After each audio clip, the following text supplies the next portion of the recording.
What's your reaction to hearing Brian's talk tonight and his relationship with the hospital and with the program, the special program that his book proceeds will support? I was floored. When I walked in here tonight, I knew a little bit about his background. I was highly encouraged by the folks at Bradley and the anxiety clinic to be here, but I did not know how moving it was going to be, and what a great speaker he is in sharing his life. So I was floored. I was impressed. I was honored, grateful. It was the kind of thing that we often talk about at Bradley is getting people who have lived this challenge, and in his case, the anxiety, who are willing to share. And so it was very uplifting to be able to sit there and hear what he had to say. Good.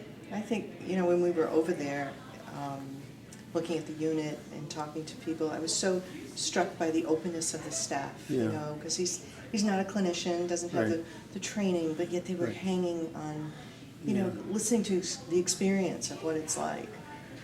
And then to be all grown up, because obviously they deal with kids all the time. Yeah. So, Well, I'm not medically trained. I'm the president, but I came up through the finance and administration rank, so I've learned a lot in the 25 plus years that I've been there. And this clinic is one of our newest programs, and they are very excited to be able to help children and adolescents with this challenge.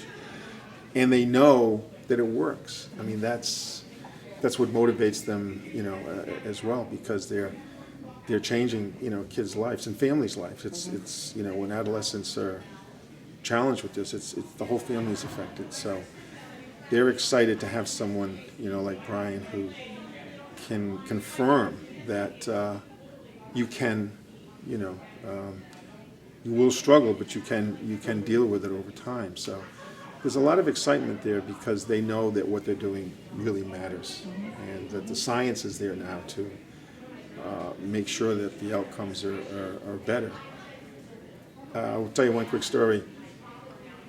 We had our annual meeting of the foundation, which is the fundraising arm of Bradley, and there was a family there, a couple who had a child in the program, and I went over to talk to them and introduce myself. And I told them when I first heard of the techniques that they use, I said, that would have scared me as a parent, because they're going to put the child, and Brian didn't get into this too much, but although I haven't read the book yet, put the child in the situation in which creates their anxiety so that they can understand how to cope with it.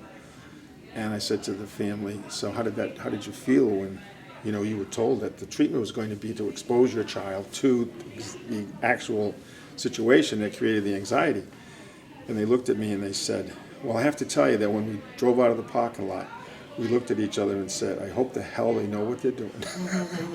Because they were leaving their child with basically strangers who were going to expose their child to their worst anxieties, but knowing that that was the way to fight through it and to help them adjust to it and move on. So they have seen a lot of success, and that obviously is a big motivator.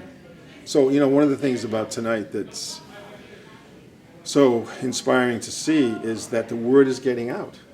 Mental illness still is stuck in a stigma for some people. It's changing somewhat slowly, depending probably maybe on what part of the country you're in, but it's still there. And to be able for people to see that if you seek treatment, you can get better in many, many cases, and your life can go down a different direction. So, a lot of what we do at Bradley is trying to remove that stigma. And having people like Brian who are willing to come out. I mean, it's a pretty brave thing he's doing, to come out and share his life is probably the most powerful thing he really can do, because people want to see that change. They don't want to just read about it or hear about it. They want to see the person who's lived it. And so when I sit in the audience, I feel that that's a very valuable thing for society to put a face with with a problem. And coming from the business community, that kind of, as I looked Exactly. around tonight and saw business owners there, so it Yeah. may not be themselves, but it's people they employ, or Right. how employees work with other employees, which is such an important thing. Yeah, I mean, everybody talks about productivity in the workplace, and probably one of the biggest challenges of productivity in the workplace is just behavioral health and mental health. I mean, we all have issues to deal with every day dealing with people, and some are severe and some are just normal, workplace or life issues. But that productivity from a business standpoint should be addressed by having a sensitivity to the mental health of the employees, to behavioral health of the employees. Doesn't mean they need immediate treatment, but it means that it's part of what they're experiencing, whether it's at home or whatever. And being sensitive to that, and giving them a chance to have access to programs that can acknowledge that.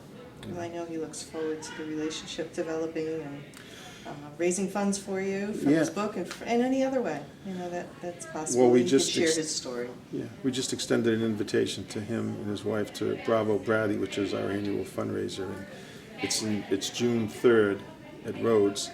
It's our annual event, and it helps educate people as to what we're doing there, and that's our mission, of course, is to take care of children and families. Our tagline is healing the hearts and minds of children and their families, because the family has to be part of it. So but we're also trying to educate the community, and create energy for people who want to support us. And what you find is people who have been exposed to relatives, children, whatever, close family members, or just people that they know, and have seen the issues that children are dealing with, they get on board right away. Once it touches them, then they're there to help. And we're trying to reach people, though, who can also help, even though they haven't had the direct experience. And it's a process. I mean, mental health is still stigmatized, or mental illness, I should say, is still stigmatized in many ways. But we're making big progress. Society's making big progress. But when people talk about it like Brian, that's huge, because it takes a lot of courage. He'll be spreading the good word. Spread the word and seek help. Don't cross your fingers and hope it goes away. It's not going to go away.